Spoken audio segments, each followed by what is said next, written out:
സാൻഡ്വിച്ചൊക്കെ തിന്ന് മഴയൊക്കെ ഇങ്ങനെ കണ്ടിരിക്കുമ്പോൾ ഒരു ബിരിയാണി തിന്നാൻ ഭയങ്കര പൂതി കേട്ടോ. എന്നാൽ പിന്നെ ഒരു കുക്കർ ബിരിയാണി വേഗം അങ്ങോട്ട് ഉണ്ടാക്കിയെടുക്കാമെന്ന് വിചാരിച്ചു. ആദ്യം ഉള്ളിയൊക്കെ പൊരിച്ച് വെച്ചു. പിന്നെ ഉള്ളി, തക്കാളി, പച്ചമുളക്, ഇഞ്ചി, വെളുത്തുള്ളി പേസ്റ്റ് ഇട്ടിട്ട് നന്നായി വഴറ്റി അങ്ങോട്ട് എടുത്തിട്ട് അതിലേക്ക് മഞ്ഞൾപ്പൊടി, ഗരം മസാല, തൈര്, മല്ലിയില ചേർത്ത് അരമണിക്കൂർ റെസ്റ്റ് ചെയ്യാൻ വെച്ച ചിക്കൻ അങ്ങോട്ടിട്ട് നന്നായിട്ട് ഇളക്കി കൊടുത്തിട്ടോ. ചിക്കൻ ഒന്ന് സോഫ്റ്റ് ആവാൻ വേണ്ടിയിട്ടാണ് ഇങ്ങനെ ചെയ്യുന്നത്. നന്നായി ഇളക്കിയെടുത്തതിന് ശേഷം കുക്കർ ജസ്റ്റ് ഒന്ന് മൂടി വെച്ചു, ടൈറ്റ്ലി ക്ലോസ് ചെയ്ത് കേട്ടോ.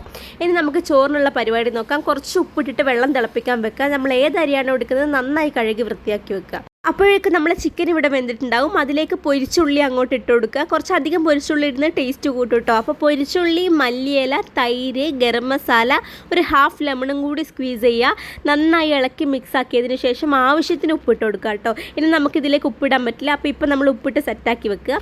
ഇനി നമുക്കതിലേക്ക് 3 മുട്ടയും കൂടി വെച്ച് കൊടുക്കുക. ഇത് ഓപ്ഷണലാട്ടോ. എന്നിട്ട് നമുക്കതിൻ്റെ മുകളിലായിട്ട് അരി ഇട്ട് കൊടുക്കുക കേട്ടോ. അരി ഇട്ടതിന് ശേഷം നമ്മൾ നേരത്തെ ഉപ്പിട്ട് തിളപ്പിച്ച് വെച്ച ചൂടുവെള്ളം അരിൻ്റെ തൊട്ട് മുകളിൽ നിൽക്കുന്ന വിധത്തിൽ ഒഴിച്ചു കൊടുക്കുക കേട്ടോ. ഒരുപാട് വെള്ളം ഒഴിക്കാൻ പാടില്ല.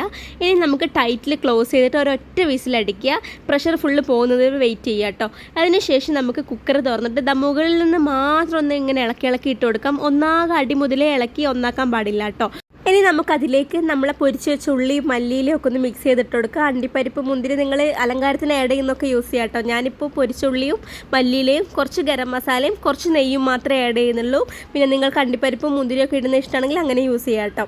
ഇനി നന്നായി ടൈറ്റിൽ ക്ലോസ് ചെയ്തിട്ട് ഒരു 15 മിനിറ്റ് ഒന്ന് ദമ്മാവാൻ വെക്കുക. ഒരു 15 മിനിറ്റ് ലോ ഫ്ലെയിമിൽ വെക്കണം കേട്ടോ. 15 മിനിറ്റ് കഴിഞ്ഞ് തുറക്കുമ്പോൾ നല്ലൊരു മണം വരും. നമ്മളെ ബിരിയാണി ഇവിടെ റെഡി ആയിട്ടുണ്ട്.